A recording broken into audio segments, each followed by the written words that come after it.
Paťo, já tě vítám tady u nás. Díky, Johnny. Díky, že jsi přijel.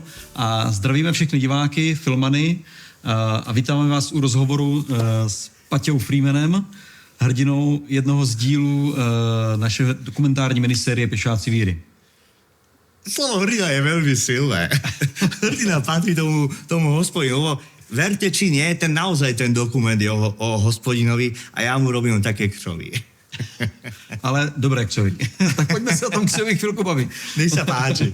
Od natáčení uplynulo asi několik měsíců. Ano.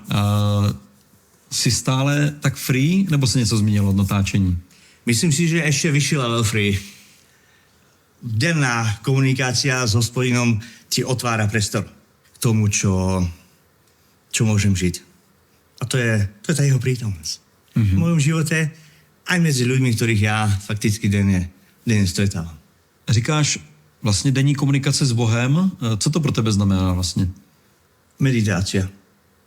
Meditácia s hospodinom, ktorú ja mám väčšinou ráno, si vyhradzujem tak, ako nás učil Ignác, tých 60 minút minimálne, ale nie som otrokom času. Hej, hospodin nemá hodinka, ako mám ja. Čiže, ale tých 60 minút je dobré entrée do života, ktorý ma čaká najbližšieho dňa. A meditace to je takový jako specifický slovo. Někdo si pod tím může představit hodně nějakou jako východní filozofii třeba. Jak vypadá meditace po Freemanovsku? Tak ja sledujem vlastne tú líniu, ktorú som sa naučil od Ignáca Inigo de Loyola. A to je vlastne podstaviť sa pred hospodina. A ja väčšinou používam biblické texty. Väčšinou mám, a fakticky točím to stále dokola, to je Abrahamov cyklus. Viem sa vidieť v tom a hlavne počúvam ten hlas ticha, ktorý dáte prikáza. Takže Freeman, který je velmi jako, má rád hudbu vlastně, že jo, to asi to není tajemství, tak zároveň máš rád ticho, je to tak? Potrebujem ticho. Aby som mohol ísť medzi hudbu, medzi ľudí, do offroadu hlavne, tak ja potrebujem sa stíšiť. Ja potrebujem niekde načerpať. A ten počúvať hlas ticha, to je vlastne biblický termín. To je keď Eliáš stretáva sa s hospodinom, a nikde ho nenachádza iba v tom hlase ticha. Ještě bych zůstal u toho filmu, který jsme spolu natočili. Ano. Ten film si viděl, takže protože jsme samozřejmě ho s tebou konzultovali, jestli takhle, jak to máme postříhaný, ano. Tak může být. A ty jsi tam měl pár poznámek k hudbě třeba, je vidět, že opravdu ano. Tu hudbu máš rád a záleží ti na tom, a taky, aby všichni lidi, co tam jsou, měli tam napsané svoje jména, tak to mě taky potěšilo, že na ně myslíš. Ale je tam třeba v tom filmu něco, co jako se tam nedostalo, ať už teda ve střížně, řešili jsme spolu víc věcí, anebo třeba co teďka bys tam ještě jako rád jako dostal? Nie. To, čo sme tam dali, ja vlastne, ja verím na mozaiku života a ten kamienok toho filmu, keď tedy tam vznikol, ale my sme to upravili a už som nič tam nemenil. A potom ja nesom vedúci, ty si vedúci, ty si režisér, čiže to, čo ty povieš, ja respektujem. Mně přijde, že ten dokument by mohl být mnohem delší, ale udělali jsme to na takovou jakoby přijatelnou stopáž diváckou. Nicméně, co třeba mě mrzí, že se tam nedostalo, tak je nějaký ještě obsah k tomu, je, že ty jezdíš samozřejmě na unicyclingu a měl si velmi jako nějakou důležitou zkušenost na nějaké cestě s unicyclingem, tak to možná bys mohl teďka říct. Můžeme využít ten čas teď. Ano. Tak ja vlastne robím mountain unicycling, čiže offroadovú verziu unicyclingu. A ja som mal takú skúsenosť práve pred rokom. Ja som išiel na púť do Santiago de Compostela, Porto Santiago de Compostela. A robil som si 8-dňové itinerárske duchovné cvičenia. Išiel som sám, lebo unicycling, ja nie som kompatibilný s nikým. Idem rýchlejšie ako tí, čo idú peši, a tí, čo idú na bicykloch, idú rýchlejšie ako idem ja. No ale výhoda je to, že ja som za 6 dní došiel z Porta do Santiaga, 2 dní som ešte zostal v meditácii pred hospodinom v tej katedrále. No ale to bolo cool, lebo výhoda je, že ideš si sám si manažuješ priestor. Posledný 6. deň, to bolo posledný deň, čo bola moja zastávka pred pred Santiago, Messie Padrón, to bolo už v Galícii. Ja som išiel na taký vrch, som si tam vykrútil hore a tam som stal v meditácii. Nevnímal som čas, ale minimálne tie 2 hodinky, bolo teplo, bolo leto. A tam Hospodin prehovoril cez Abrahamov, ja som Abrahama meditoval, čudíte. Čiže viem o tebe. To je potom vošlo aj do tej pesničky, lebo tam ja som toto zažil. Ja keď tak so svojím rozprávam tak po taliansky, bo Hospodin rozumie taliansky, to je moja výhoda.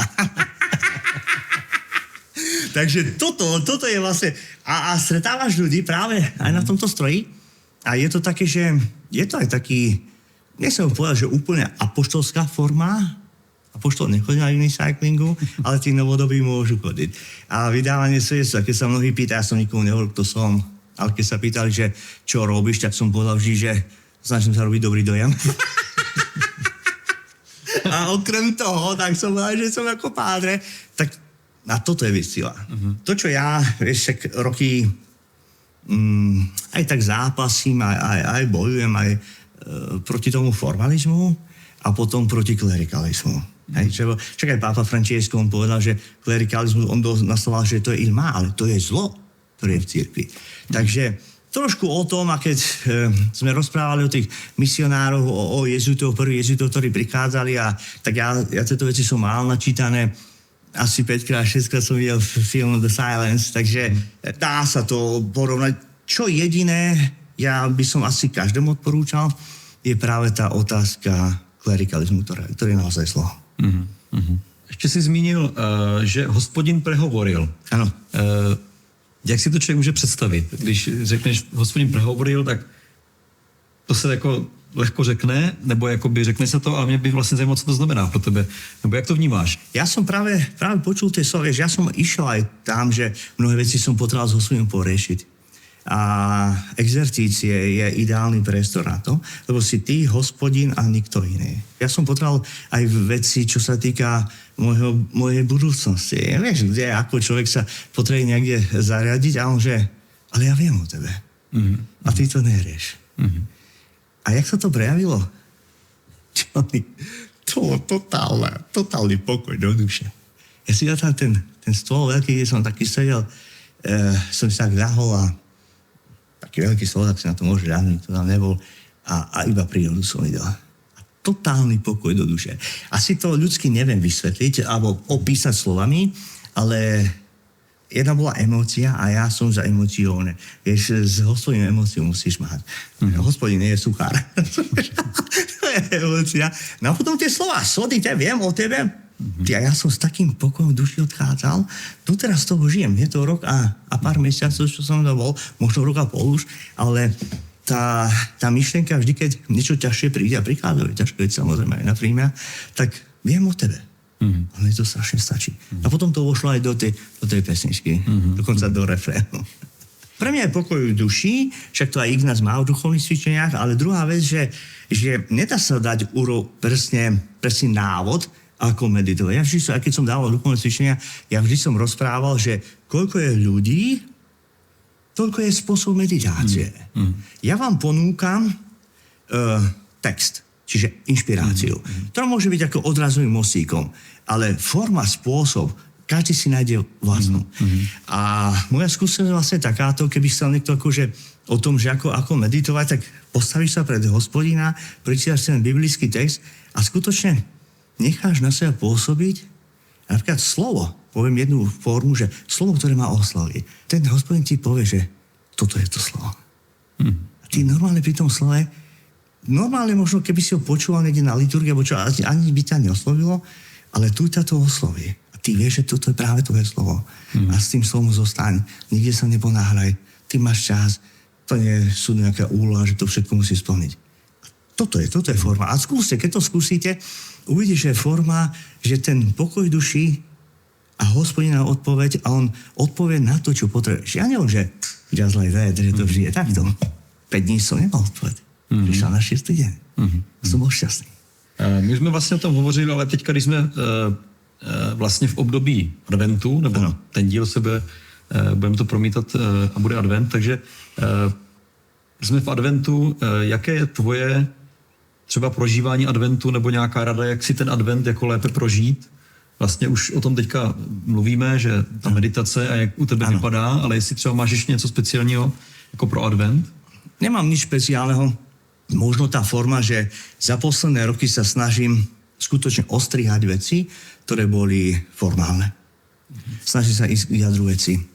A vždy som hovoril, že keď niečo idem oslavovať, tak je pred oslavou je príprava. Keď je dobrá príprava, je dobrá oslava. Čiže advent je príprava, naozaj je to milostivý čas, ktorý Hospodin nám dáva. A ja formu používam práve tú meditačnú.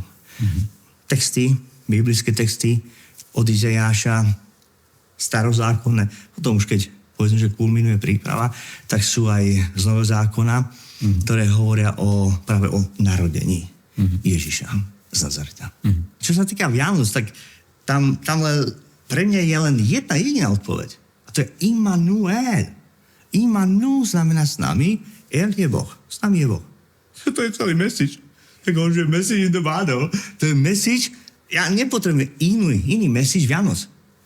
Boh, ktorý je so mnou. To stačí. Na to sa pripravujem.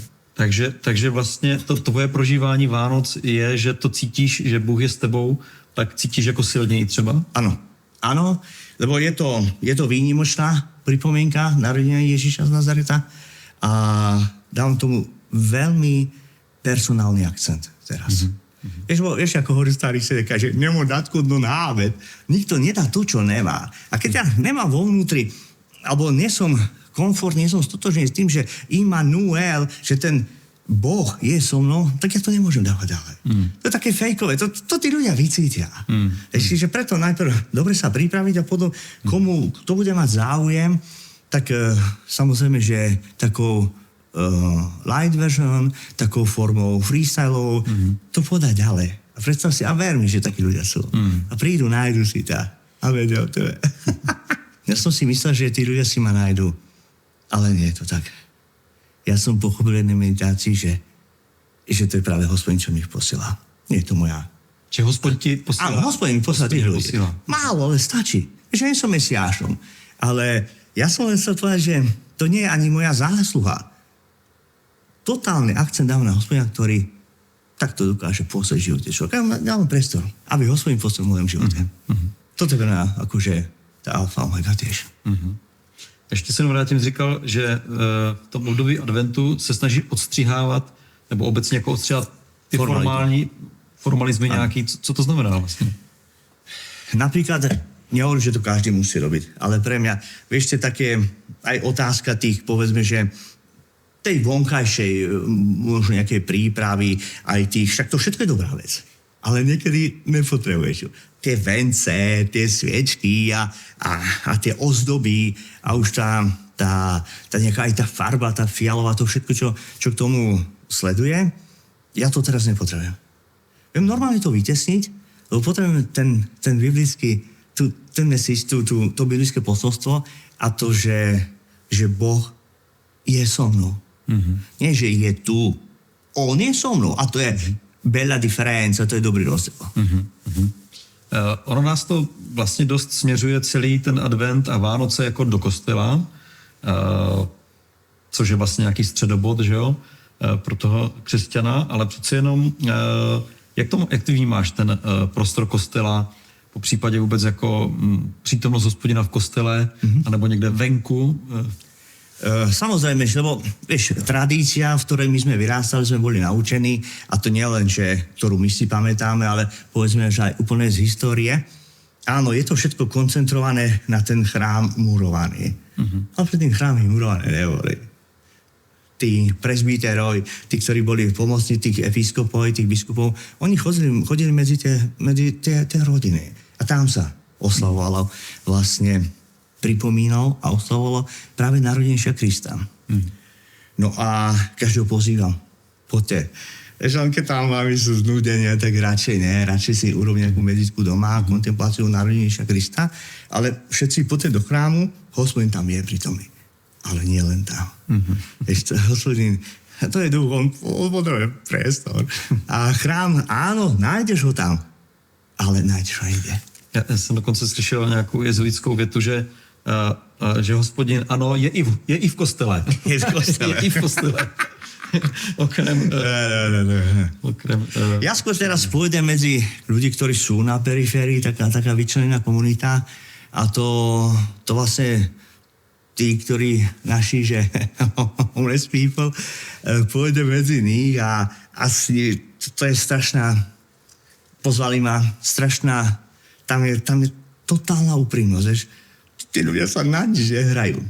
Akože to, čo aj teraz mi to úplne sedí, že ten formalizmus tam neexistuje, že freemene, bádre, pastore, všetko ma volajú, ale vidíš tam takú tú radosť. A toto by som chcel s nimi zažiť a nie že povedať, naznačiť, otvoriť Bibliu a povedať Immanuel. Ešte ten slovenský preklad, nemám ho rád, hovorí, že Emanuel, ale čo to je Emanuel? Vieme, že aké meno je Emanuel. Ale keď počuješ Immanuel, s nami je Boh, tak ty fakt vieš, o čom to je. O čom je ten celý sviatok. O čom je tá celá skúsenosť. Si říkal, to je komunita homeless? Homeless people, čiže ľudia, ktorí sú takto, mnohí aj hovoria, Padre, ani do tých chrámov nás nechcú. No, však každý nejako voňame, majú iný druh voňavky, ako mám ja, ale ja to maximálne respektujem. Takže medzi takých ľudí. Cítim normálne, že Hospod ma teraz tam posiela. Volá ma tam medzi takých ľudí. Paťo, díky moc, že jsme spolu mohli udělat tenhle rozhovor. Díky moc. A è un gigante. Nevím, co říká, ale... Je to gigant. Italsky bohužel nevím. Ale díky Paťo, že jste tady byl s náma. Zdravíme všechny diváky a tímto i zveme na sledování dílu dokumentárního Pěšáci víry, kde je hlavní roli Paťo Freeman. A možno ešte poslednú vetu, ako taký message, keď si spomínal tým Vianociam. Urobím to tak, so všetkým rešpektom, keď budete chcieť. Aby Vianoce 2025 boli úplne o inom. Jednu vetu si zapamätajte, to jedno slovo. Immanuel. S nami je Boh. Amen.